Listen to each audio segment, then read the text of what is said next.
Sujeito cerebral. Este é o tema que será abordado no Café Filosófico de hoje pelo filósofo e professor Francisco Ortega. Sujeito cerebral é a ideia de que a essência do ser humano está no cérebro. Ideia essa que ultrapassou as fronteiras do meio científico e hoje faz parte do senso comum. Ortega questiona essa ideia que ele chama de nova figura antropológica, fazendo-nos pensar em que isso implica para a formação da identidade. Este café filosófico faz parte do módulo A Psicanálise e os Novos Referentes da Subjetividade, que tem a curadoria do psicanalista Jurandir Freire Costa. Bom café filosófico.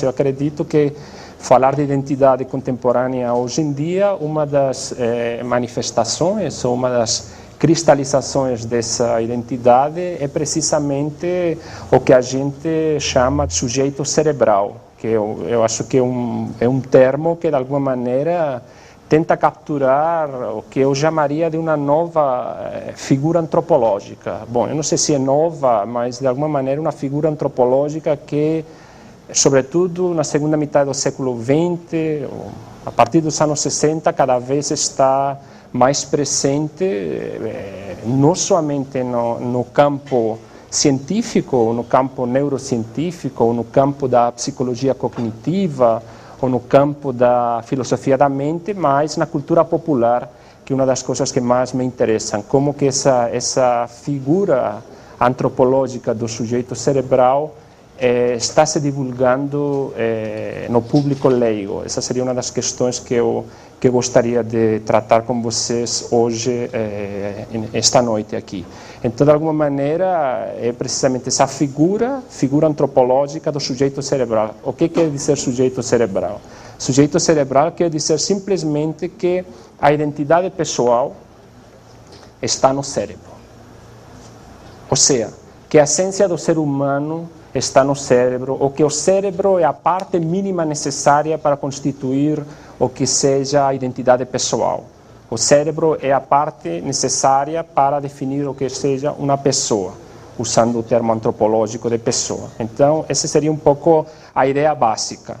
Essa figura antropológica do sujeito cerebral e, de alguma maneira, mostrar como essa figura antropológica adquire numerosas corporificações, cristalizações e inscrições sociais na nossa cultura, dentro e fora, repito, do campo estritamente neurocientífico ou filosófico, da filosofia da mente, entrando na cultura popular e na difusão no público leigo, seja via revistas de divulgação mais ou menos científicas, desde, por exemplo, revistas no Brasil, como a Científica América ou a nova revista que apareceu ano passado de Viver, Mente e Cérebro. São revistas que têm uma grande tiragem. Viver, Mente e Cérebro tem uma tiragem, eu acredito, de uns 50.000 exemplares.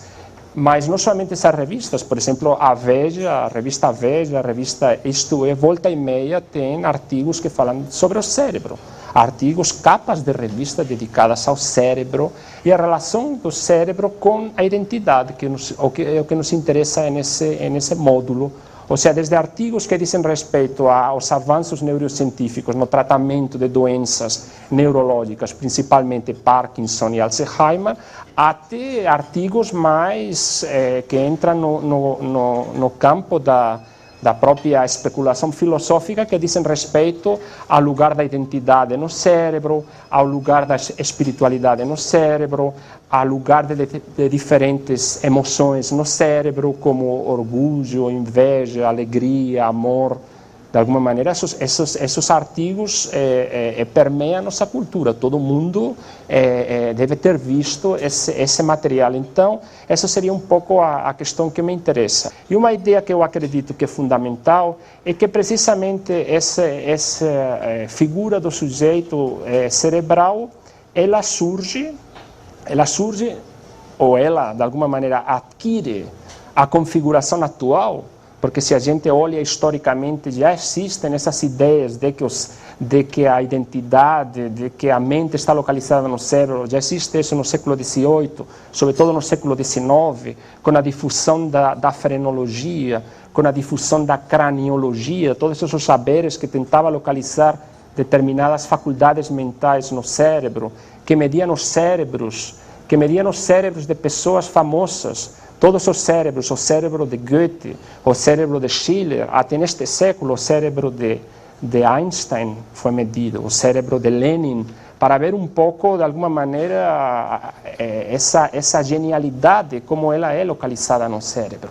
Ao mesmo tempo, se mediam, se comparavam, se pesavam cérebros de o que a gente poderia chamar do outro, cérebros de criminais, cérebros na América Latina, cérebros e na América do Norte, cérebros de negros, cérebros de índios, cérebros de mulheres comparados com cérebros de homens, para de alguma maneira mostrar como o indivíduo branco ou de sexo masculino, de alguma maneira, o cérebro dele era superior, pesava mais, se acreditava que o peso do cérebro era proporcional à inteligência da pessoa. Isso era uma coisa muito difundida no século XIX. Então, tinha toda uma série de procedimentos para mostrar como os cérebros dos negros, dos índios, pesavam menos que o cérebro dos brancos. Então, de alguma maneira, que isso mostra? Que essa figura do sujeito cerebral, ela não é nova. Já existe desde o século XIX, já existe desde o século XVIII,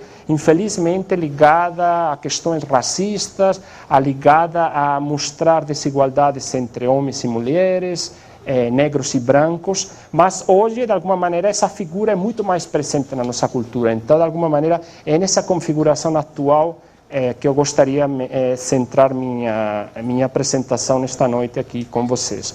Eu acredito que essa figura do sujeito cerebral deve ser compreendida num contexto mais amplo do que a gente poderia chamar de cultura somática, ou seja, essa cultura do corpo, esse culto ao corpo contemporâneo, essa cultura nossa de biologização do comportamento, essa cultura nossa de alguma maneira, acreditar que a natureza da vida psíquica é medida por meio do desempenho corporal. Ou seja, tanto que os atos psicológicos têm causas corporais, como que as aspirações morais do indivíduo, as capacidades morais do indivíduo são medidas por meio de seu desempenho físico. Ou seja, uma coisa que é comum nessa cultura que todo mundo vê. Hoje em dia, de alguma maneira, o comportamento moral está muito mais ligado às pessoas, de alguma maneira, ser capazes de fazer esse regime de alimentação ou outro, a resistir de alguma maneira a tentação de comer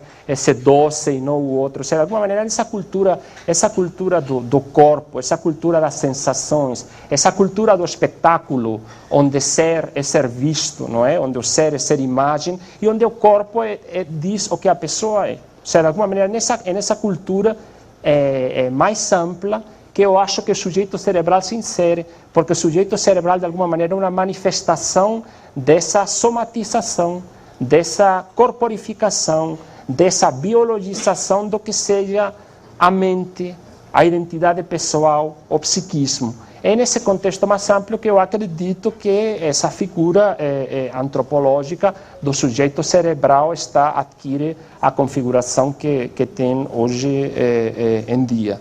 Então, eu acho que a gente poderia dizer que um axioma básico do sujeito cerebral seria o seguinte: A é igual a B, se e só se A e B têm o mesmo cérebro. Ou seja, isso seria um pouco a fórmula lógica, matemática do sujeito cerebral. Ou seja, o indivíduo A é igual ao indivíduo B se tem o mesmo cérebro. A gente vê, por exemplo, o campo durante todo o século XX, ou sobretudo a segunda metade do século XX, das fissões científicas do transplante do cérebro, não é? É uma coisa que a gente conhece de filmes, de romances. As fissões filosóficas também, na área de filosofia da mente, de filosofia da linguagem, existem muitas as visões filosóficas. Um colega meu do Instituto Max Planck de Berlim, Fernando Vidal, ele trabalha muito essas questões de visões filosóficas ligadas ao sujeito cerebral, ou seja, o que acontece com o transplante de cérebro. Ou seja, qual é que é a ideia básica? É que se, por exemplo, o cérebro de Pedro é transplantado ao corpo de João, por dar um exemplo, não é João que ganha um novo cérebro, é Pedro que ganha um novo corpo. Essa é a ideia básica. Essa ideia básica entrou no senso comum. Ou seja, essa ideia básica é algo que mais ou menos imagino que aqui todo mundo concordaria. Essa é a questão que eu quero discutir. Isso é precisamente o que é o sujeito cerebral. Acreditar que o cérebro é a parte mínima necessária do corpo ou do ser humano para definir a identidade pessoal.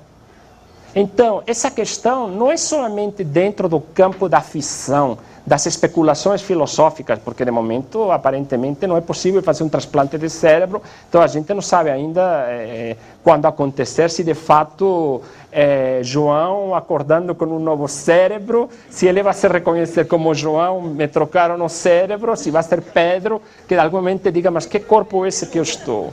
Essa é uma questão que eu acho que a gente ainda não tem a tecnologia para experimentar. Mas, fora desse campo da especulação filosófica e da ficção científica, eu gostaria de mencionar dois exemplos que vão muito nessa linha. O primeiro exemplo é o caso de um professor de cirurgia neurológica dos Estados Unidos chamado de Robert White. Robert White foi um pesquisador que nos anos 70 foi famoso por fazer transplante de cabeça de macacos. Ou seja, ele transplantou a cabeça de vários macacos, possivelmente morreram, etc. E com isso ele ganhou ódio de toda a comunidade de defesa dos animais dos Estados Unidos, ameaças até hoje por esse gosto meio macabro. Mas o Dr. Robert White, ele tem a ideia de criar um procedimento que ele chama de transplante corporal total. Ou seja, que seria precisamente o transplante de cabeça ou do cérebro em humanos. Ou seja, ele acha que isso é possível fazer e que um dia vai ser feito. Então ele acha que evidentemente vai ter um grande público para isso, para começar por todos os tetraplégicos. Se uma pessoa que é tetraplégica, que é imobilizada do pescoço até os pés, por que ela não tem direito a ganhar um novo corpo? Isso é absolutamente legítimo. Ele acredita que com os tetraplégicos ele vai conseguir isso. Mas o que nos interessa aqui, porque estamos com a questão da identidade, é que de alguma maneira a premissa básica na qual ele acredita é precisamente que a identidade está no cérebro, porque a gente poderia dizer, mas botar o cérebro de um tetraplégico em outro corpo, será que vai ser o mesmo tetraplégico? Não vai ser outra identidade? Por que a identidade está no cérebro? Quem que diz que ela é reduzida ao cérebro? Se de alguma maneira essa figura do sujeito cerebral, ela de alguma maneira ela é recalcada aos pressupostos, ou seja, é dado como uma coisa óbvia que todo mundo acredita como é. Outro exemplo interessante nesse sentido, que não é da ficção científica, é o exemplo da criogenia. A criogenia ou o congelamento dos corpos, que tem, por exemplo, várias empresas americanas, a mais famosa é a empresa Alcor, que oferece os serviços de congelar o corpo inteiro ou apenas o cérebro. O corpo inteiro de pessoas após a morte, para elas poderem ser acreditando que a ciência vai permitir um dia serem ressuscitadas. Ou seja, corpo é congelado, paga um aluguel, etc. O procedimento vai ter um preço e depois imagino que deve ter um preço para ficar guardados esses corpos, esses cérebros, e daqui a 300, 400 anos, quando seja que a tecnologia permita, esses corpos serão ressuscitados. I didn't need the pain anymore. I already experienced it. Is lay down and die. Life extension wants you to live. I love my golf. I love my vintage car. I don't think that God disapproves. Life is a risk. The DNA codes of the human body have been broken. Soon, heart ailments, cancer, so much more will be a thing of the past. Very simply, your anguish, your discontent, even your death is no longer necessary in a traditional sense. Whatever malady hides behind that mask, it's temporary. Within an hour of your passing, LE will transfer your body to a vessel where you will be sealed and frozen at 196 degrees below zero. Power outages, earthquakes, nothing will affect your suspension hibernation. Bom, o cérebro no cinema, ele teve um boom recente enorme. Tem muitos filmes que falam de cérebro e que usam imagem. O interessante é o fascínio por essas tecnologias, que elas aparecem no cinema, essas tomografias super sofisticadas. Por exemplo, tem vários filmes da safra de um ano para cá que falam de cérebro e que tratam com essas tecnologias. O filme Minority Report, de Steven Spielberg, O Pagamento, O Efeito Borboleta, Brilho Eterno de uma Mente Sem Lembranças e, finalmente, Violação de Privacidade, um filme mais recente com Robin Williams, que fala precisamente da questão do cérebro, da imagem e, sobretudo, da questão da memória. I don't know what to do. Her name is Clementine and she's amazing. I don't know her name, Clementine. Whoa, Jesus. Come on, careful. Come on, step back. Just take it easy. That's fine. Roach the guy. O interessante nesse caso da criogenia é a questão do cérebro. Por quê? Porque tem pessoas que congelam o corpo inteiro e outros só o cérebro. Não porque é mais barato, de fato é mais barato. Mas não é apenas por isso. É porque, de novo, é a questão do sujeito cerebral. É acreditar que a identidade está no cérebro. Que esse corpo, esse cérebro, quando seja ressuscitado, ele pode ser colocado em outro corpo. Ou ele pode ser colocado em um computador, talvez. Precisa ser corpo humano, carne como a nossa. Ou seja, esse é o pressuposto básico das pessoas que congelam o cérebro. Ou seja, que, de novo, repito, a identidade está no cérebro.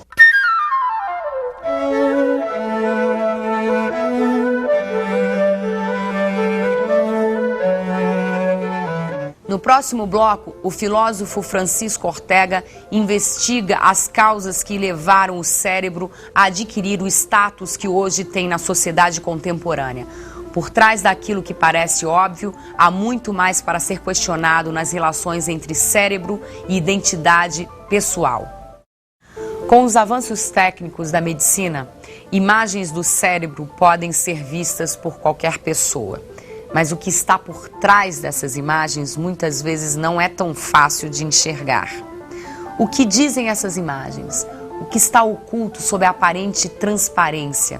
O que significa essa cultura em torno do cérebro? Nesse segundo bloco, o filósofo e professor Francisco Ortega trata dessas e de outras questões.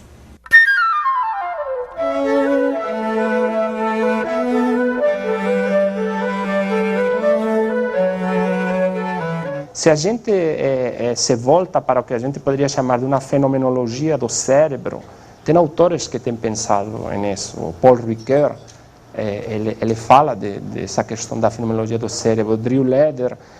Por que é interessante? Porque a gente não tem acesso direto ao cérebro. Por quê? O cérebro, ele é invisível. Ele é invisível porque ele é o órgão mais protegido do corpo. Ele está dentro do crânio. Não tem nenhum órgão no corpo que esteja tão protegido quanto o cérebro. O cérebro ele é insensível ao tato, como vocês sabem. Muitas das cirurgias neurológicas são feitas com o paciente acordado. Até porque tem que ser feitas para, por exemplo, se tocar uma zona da fala e de repente ele perde a fala, saber que... Mas eles estão acordados. O cérebro ele não sente o tato. Ele é ausente da apreensão direta, ele é ausente da visão direta. Fenomenologicamente, a gente não tem acesso subjetivo ao cérebro, acesso em primeira pessoa, ou seja, acesso ao cérebro como eu tenho a outros órgãos do meu corpo. Claro, tem muitos órgãos que eles funcionam de maneira automática, que nem o cérebro. Eu não sinto meu baço, eu não sinto meu fígado, a não ser que eu tenha alguma doença. O coração, normalmente, eu não sinto ele bater, a não ser que eu esteja numa situação de perigo, ou nervoso, ou esteja tendo um infarto. Então, o cérebro ele é ausente, eu não sinto o cérebro. Isso é uma coisa que eu acho fundamental do cérebro. Eu não tenho apreensão em primeira pessoa, eu tenho uma apreensão em terceira pessoa, é objetivo. É algo que me habita, algo que está dentro de mim, mas que escapa de minha apreensão. Esse é precisamente o cérebro. O Paul Ricoeur diz que a gente em princípio não pode usar a expressão meu cérebro, que a gente teria que usar a expressão há um cérebro dentro do meu crânio que eu não sinto. Essa seria um pouco a melhor descrição do cérebro. O cérebro seria uma interioridade não vivenciada. Eu não tenho vivência subjetiva do cérebro, vivência em primeira pessoa. E é por isso que a gente, meio que intuitivamente, coloca a mente no cérebro. Por que essa tendência a colocar a mente no cérebro? Precisamente porque o cérebro se apresenta como sendo esse órgão invisível, inapreensível, quase que imaterial. Então, de alguma maneira, a gente é mais fácil dizer que a vida mental está no cérebro que dizer que está no fígado, que está no coração. Então, esse cérebro, se a gente tem um sujeito cerebral e tem um órgão que fuge de minha apreensão, ou seja, comparado com os outros órgãos do corpo. Sobretudo os órgãos que utilizo, por exemplo, para o movimento, braços e pernas. Então, mas mesmo assim a gente coloca a identidade no cérebro. Mas é que essa questão desse cérebro ausente, invisível e inapreensível está mudando. Isso está mudando. Está mudando precisamente devido às tecnologias de imagem do cérebro. Aí é um dos pontos onde eu queria chegar. Aí é um dos pontos onde eu queria chegar, fundamental para compreender o sujeito cerebral na atualidade. Aí um dos pontos que eu queria chegar quando eu falava de alguma maneira, essa configuração atual, dessa figura do sujeito cerebral, que, se em algumas formas ela não é nova, não é uma coisa produto das últimas décadas, mas na configuração atual, nas cristalizações atuais que essa figura adquire, é fundamental o papel das imagens médicas, é fundamental o papel da neuroimagem, fundamental o papel do imaginamento médico. As novas tecnologias médicas de imagem do cérebro, seja tomografia computerizada, escâneres de ressonância magnética e de ressonância magnética funcional, tomografias por emissão de positrões, todas essas tecnologias, de alguma maneira, elas permitem ver o cérebro em movimento, por assim dizer. Isso eu acredito que é uma coisa fundamental. Essas tecnologias, de repente, nos permitem aprender o cérebro, ou seja, um órgão que ele em si é invisível, que ele escapa. Pense no século XIX, ou até boa parte do século XX, quase ninguém tinha visto um cérebro, a não ser de um médico fazendo uma autopsia, a não ser das primeiras cirurgias cerebrais sendo feitas. É uma coisa, nem mesmo assim quando apareceram os raios-x no final do século XIX, o cérebro não é visto no raio-x. Mas hoje em dia todo mundo vê um cérebro, essa é a questão. A gente vê continuamente imagens do cérebro. A gente vê capas da Veja com um cérebro, PET scan do cérebro. É uma coisa, essas imagens de PET scan são umas imagens muito interessantes, porque elas parecem um pouco aquelas imagens de Andy Warhol. Lembram um pouco as cores, lembram um pouco ao Mao Tse-tung de Andy Warhol, não é? A Marilyn de Andy Warhol, aquelas pacotes de detergente, de latas que o Andy Warhol retratava. É um pouco essa coisa meio pop que essas imagens têm. Elas têm um pouco lembram um pouco. Então hoje todo mundo vê um cérebro. Então, de alguma maneira, isso está mudando. Ele já não é mais invisível. Ele é acessível enquanto imagem. Essa é a questão. Então, esse cérebro é cada vez mais presente, é cada vez mais visível e é cada vez mais apreensível por diferentes tecnologias. Então, essas imagens médicas, elas são muito interessantes, porque essas imagens, elas se apresentam como sendo com uma objetividade, uma familiaridade, uma transparência, uma imediaticidade que é aparente. Ou seja, as imagens médicas, elas têm um caráter ambíguo. Por um lado, elas aparentemente são transparentes. Está vendo aí? Está a coisa mesma. Está vendo? Qualquer pessoa, em princípio, poderia entender essas imagens. Essa é um pouco a ideia. Elas são transparentes, elas são imediatas, elas nos transmitem uma familiaridade. Mas, ao mesmo tempo, elas precisam de um olhar treinado capaz de decodificar essas imagens, ou seja, essa ambiguidade básica que percorre as imagens médicas e que percorre as imagens médicas em toda a história da medicina, desde os primeiros consultores de atlases anatômicos.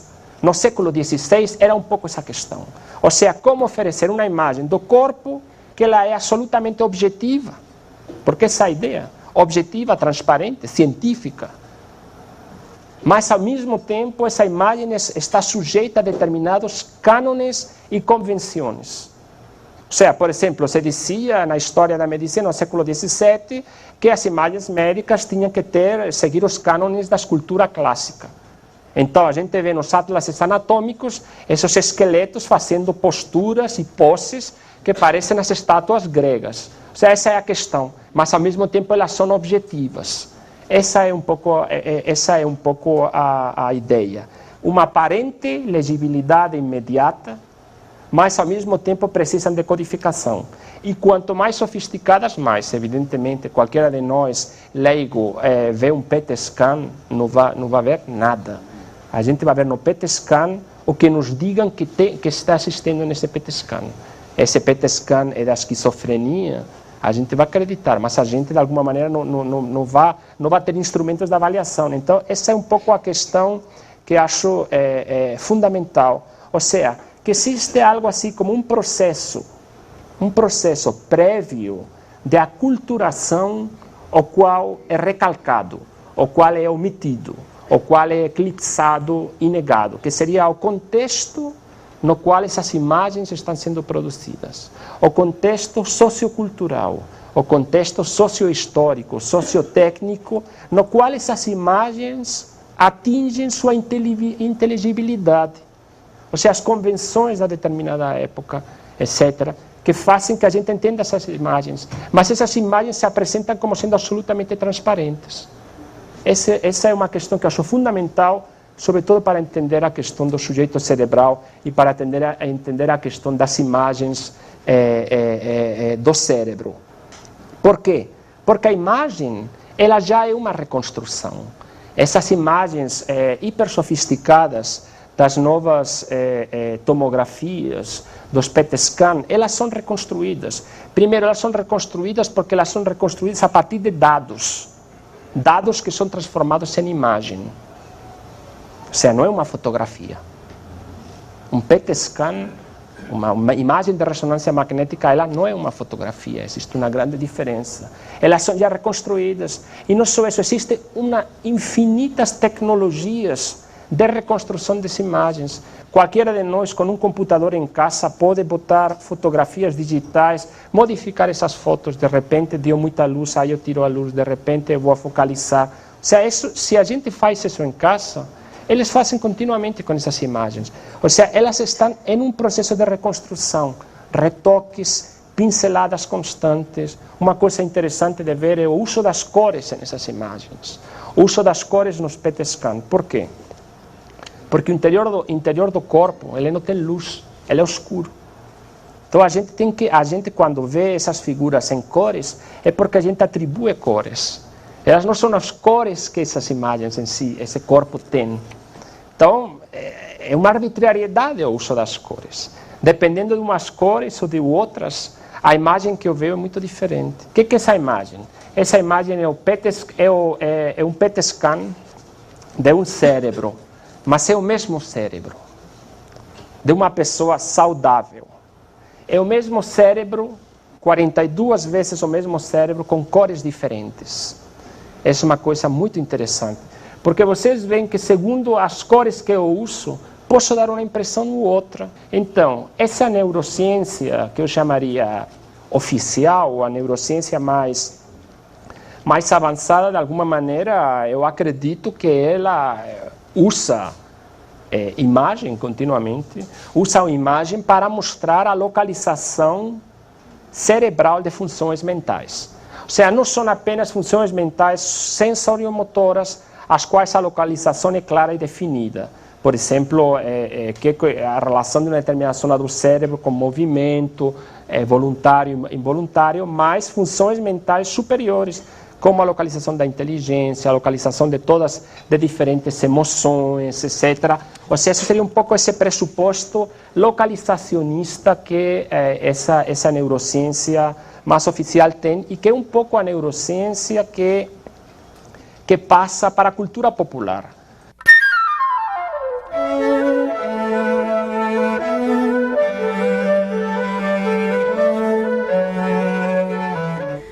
A neurociência, o estudo do cérebro, saiu do campo estrito da medicina e chegou à cultura popular. No caminho, o conhecimento sobre o cérebro passou por modificações e novas interpretações. Neste bloco, o professor e filósofo Francisco Ortega tratou dessas modificações e do que elas significam. O sujeito cerebral cria a ilusão de que o cérebro é recortado do corpo e recortado do ambiente. Isso conduz ao reducionismo do ser humano a processos neuroquímicos. E também traz uma grande perda ética, que é a negligência da vida social para a formação do indivíduo. Neste último bloco, o professor e filósofo Francisco Ortega discute as implicações do sujeito cerebral para a vida individual e para a vida social, e fala das consequências lógicas e éticas dessa visão.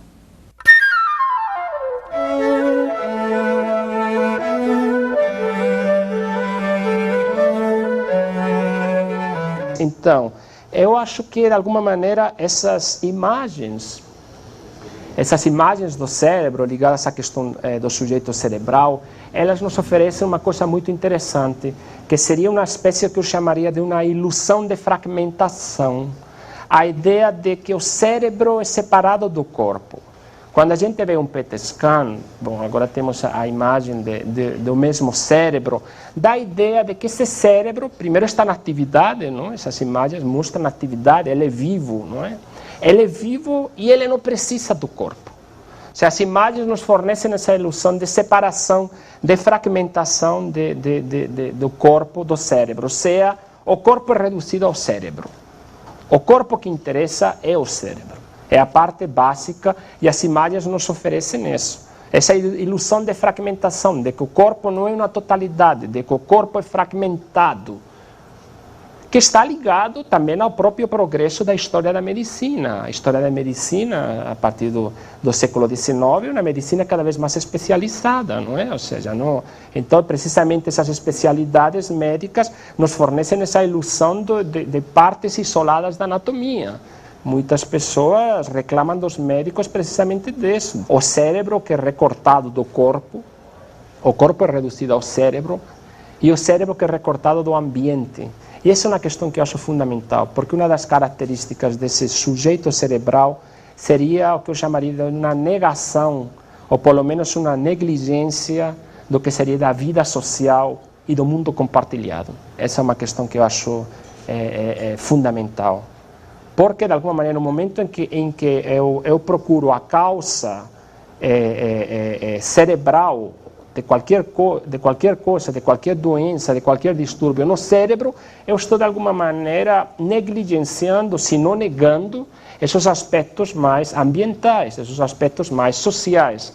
Estou, evidentemente, falando dessa neurociência mais radical, mais reducionista. Ou seja, evidentemente, tem muitos autores e muitas pessoas na área da neurociência, na área da psiquiatria, que, de alguma maneira, levam em conta os dois fatores, ou seja, fator genético, fator cerebral e, ao mesmo tempo, fator ambiental. Ou seja, quando eu faço essa visão mais crítica, ou mais do sujeito cerebral, é precisamente a essa parte mais reducionista. Então, a psiquiatria seria um desses campos onde essa questão é muito mais clara. Na psiquiatria, o que se vem chamando desde os anos 80 de psiquiatria biológica, que cada vez está ganhando mais espaço, perdendo para essa psiquiatria mais psicodinâmica, mais orientada a psicoterapias e com influência na psicanálise, etc. Então, essa psiquiatria biológica, evidentemente, sobretudo os mais radicais,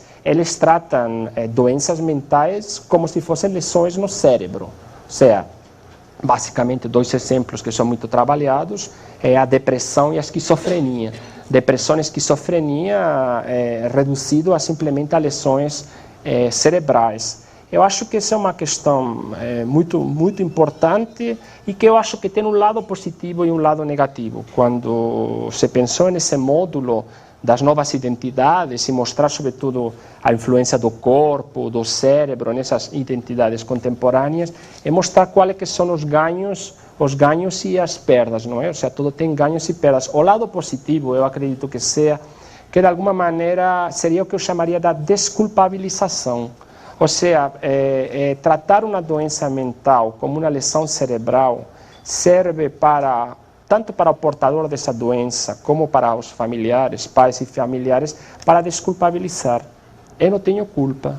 Uma doença cerebral é como se fosse uma doença do fígado, ou de alguma outra coisa. Isso eu acho que é um pouco o lado positivo, porque isso permite que as pessoas convivam, as pessoas e os familiares, com essas doenças não vistas mais como um estigma, não vistas mais como um critério de exclusão. Eu acho que hoje em dia as pessoas facilmente confessam, até na TV, que são portadores de transtornos bipolares, etc., enquanto que 20 ou 30 anos atrás, de alguma maneira, isso era um pouco tabu. Isso seria um pouco o lado que eu chamaria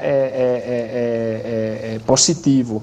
Seria um pouco esse sonho, como fala uma psiquiatra americana, de achar a penicilina para a doença mental. Ou seja, o século XXI deve achar a penicilina para a doença mental, que permitirá tratar esquizofrenia, autismo, depressão, como se fosse uma enfermidade infecciosa qualquer que a gente achou antibiótico. Bronquite, tuberculose seriam tratadas da mesma maneira como, por exemplo, ajudaria, estou no lado positivo dessa visão cerebral da doença mental, ajudaria, por exemplo, um problema grave, nos Estados Unidos é um problema bastante grave, o caso de que seguros de saúde muitas vezes se negam a tratar doenças mentais. Ou seja, seguros de saúde tem muita mais dificuldade para pagar psicoterapia ou psicoanálise, que é muito mais fácil mandar a um psiquiatra que dê os remédios e, de alguma maneira, isso permitiria também maior acesso às pessoas a esse tratamento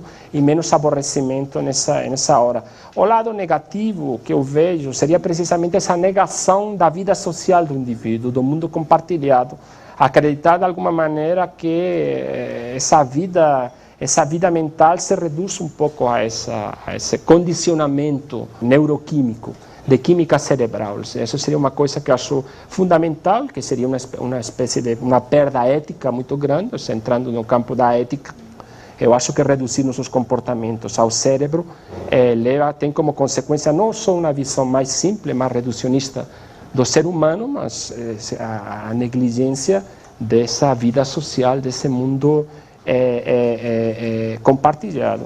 Sem contar toda uma série de problemas de ordem lógica ou epistemológica que existem nessa questão de localização de funções, de localização de doenças, ou seja, por exemplo, o problema da causalidade. Causalidade sempre de mão dupla. Ou seja, não só o cérebro causa depressão, como fala, de alguma maneira se fala na psiquiatria biológica ou as correntes mais reducionistas, é o cérebro que causa depressão. O ambiente também causa depressão. Ou seja, evidentemente, uma alteração nos níveis de serotonina causa depressão, mas o indivíduo, de repente, ouvir talvez uma história triste, pode ficar deprimido ou triste. Ou seja, essa causalidade é sempre de mão dupla. Vai para o cerebral, mas vai também para o ambiental. Sem contar, outra questão importante seria a heterogeneidade dos fatos psicológicos frente à homogeneidade dos correlatos neurais. Ou seja, evidentemente, posso dizer que a pessoa está deprimida e que essa depressão ativa uma determinada região no cérebro e que um PET scan mostra precisamente esse indivíduo deprimido. Mas isso não diz nada. Por que esse indivíduo está deprimido? O que deprimiu esse indivíduo? Todas as depressões são a mesma coisa. Ou seja, essa riqueza do fato psicológico, ela de alguma maneira ela é eclipsada nessa homogeneidade do correlato neural. Mas eu gostaria de falar mais centrado agora na questão da arte. Eu gostaria de falar do que eu chamaria de arte cerebral.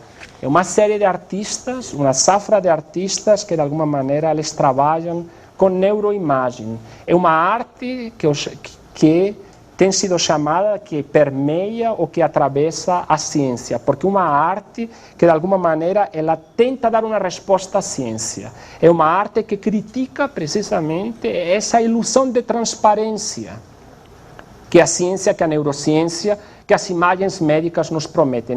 Essa legibilidade imediata, essa transparência imediata das imagens, ela é questionada por todos esses artistas. É questionar um pouco a ideia de que a identidade, de que a individualidade da pessoa se encontra no cérebro. Susan Alvord é uma artista que trabalha com imagens médicas, uma artista com formação filosófica e que veio se interessar por esse tema do uso de imagens do cérebro na arte, depois dela mesma ter se submetido a uma série de scans cerebrais por algum tipo de problema ou suspeita de problema neurológico. Então, a partir daí, ela começou a se interessar por essa ideia e começou a problematizar essa questão. Ou seja, a ideia dela é a identidade cerebral. A identidade cerebral, até que ponto eu posso localizar a identidade no cérebro? Ou seja, quais são os limites dessas imagens? Até que ponto eu posso localizar a consciência no cérebro? Esse seria um pouco o tema. Essa imagem tem o título Between a Thing and a Thought, entre uma coisa e um pensamento, que seria basicamente uma questão da neurociência, ou seja, a relação entre uma coisa, que é o cérebro, uma coisa material, e um pensamento, que é imaterial. Ou seja, até que ponto eu posso localizar, até que ponto são duas ordens ontológicas diferentes. No século XIX, uma questão fundamental que se colocava era a ideia do cérebro duplo. O que é o cérebro duplo? A ideia de que o cérebro tem dois hemisférios, dois lados, hemisfério direito e hemisfério esquerdo, e que eles são assimétricos. Que um lado tem uma função e outro tem outra. Essa é uma ideia, por isso que se chama de cérebro duplo.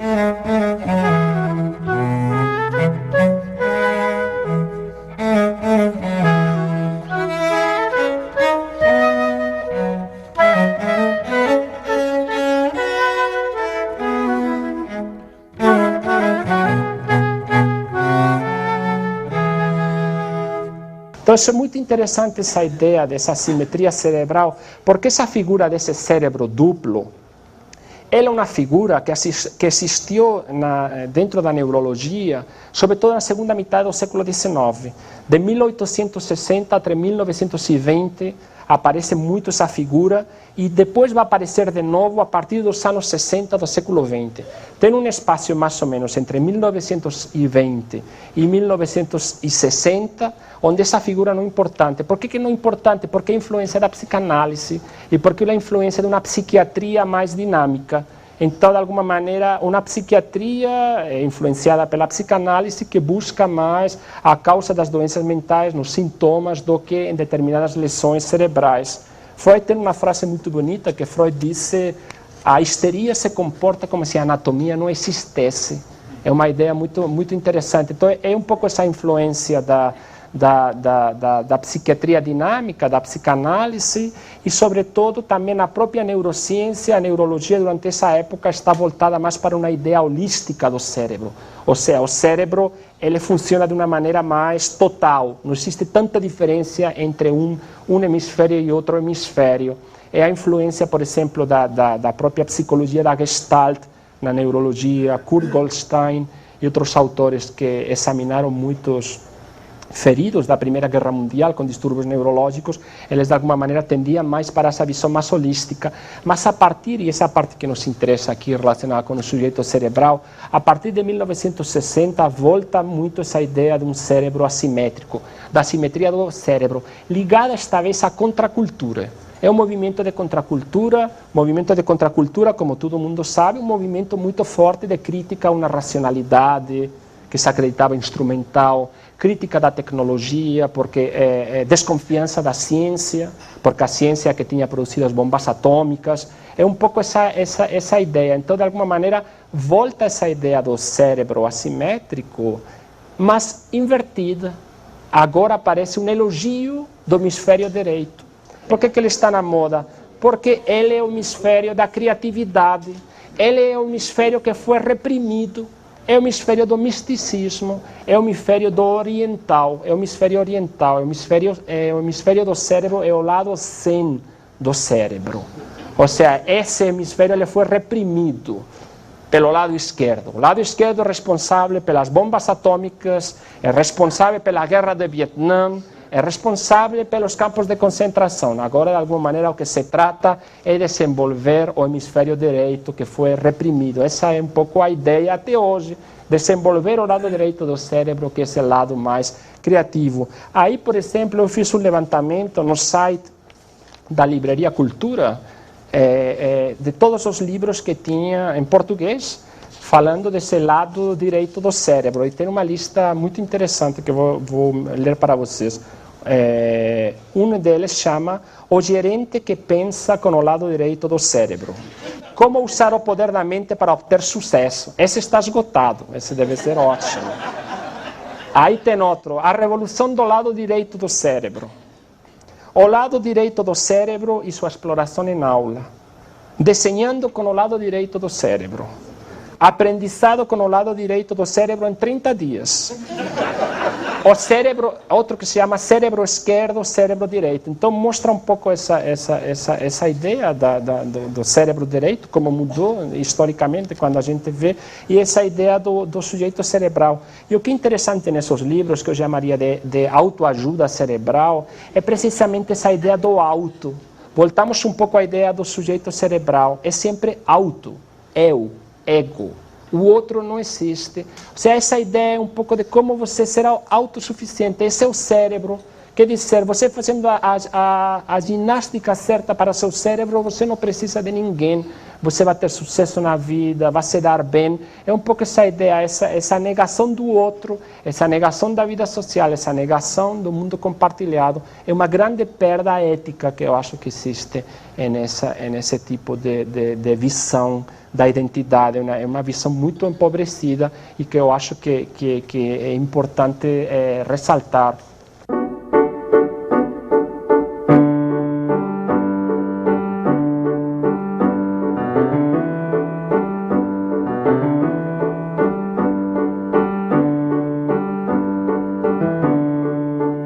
No programa de hoje, o filósofo e professor Francisco Ortega falou sobre sujeito cerebral, que é a tendência de identificar o cérebro como a essência do ser humano, e o que isso significa para a vida pessoal, social e psíquica de cada um de nós. Obrigada e a gente se vê no próximo Café Filosófico.